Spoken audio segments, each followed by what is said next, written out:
అనుకున్నట్టే దేవర post phone అయిపోయింది. తాజాగా బిగ్ సర్ప్రైజ్ ఇస్తూ కొత్త రిలీజ్ డేట్ అనౌన్స్ చేశాడు ఎన్టీఆర్. RRR తర్వాత అంతకు మించి అనేలా దేవర సినిమా చేస్తున్నాడు తారక్. జనతా గ్యారేజ్ కాంబినేషన్ ను రిపీట్ చేస్తూ ఊర మాస్ సినిమా చేస్తున్నారు కొరటాల శివ, ఎన్టీఆర్. ఇప్పటికే ఈ సినిమా షూటింగ్ జెట్ స్పీడ్ లో జరుగుతోంది.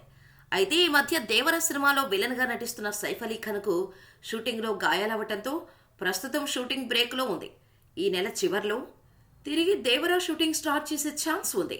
సైఫ్ లేని సన్నివేశాల చిత్రీకరణకు ప్లాన్ చేస్తున్నారు. కానీ షూటింగ్ అనుకున్న సమయానికి కంటే కాస్త డిలే అవటం, పైగా సమ్మర్లో ఏపీ ఎలక్షన్స్ ఉండటంతో దేవర సినిమాను వాయిదా వేశారు. యంగ్ టైగర్ ఫ్యాన్స్ అంతా ఏప్రిల్ 5 నుంచి దేవర ఏ డేటుకు వెళ్తుంది అని ఈగర్గా వెయిట్ చేస్తుండగా బిగ్ సర్ప్రైజ్ ఇచ్చారు. ముందుగా ప్రచారం జరిగినట్టుగానే దసరా బరిలోకి దూసుకొచ్చాడు దేవర.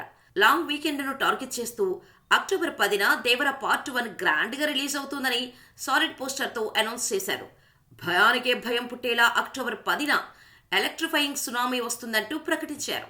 ఈ పోస్టర్లో యంగ్ టైగర్ లుక్ మామూలుగా లేదు. యుద్ధానికి సై అన్నట్టుగా ఆదిరిపోయే లుక్లో ఉన్నాడు ఎన్టీఆర్. దీంతో దేవర అంతకు మించి అనేలా ఉంటుందని మరోసారి చెప్పేశాడు కొరటాల.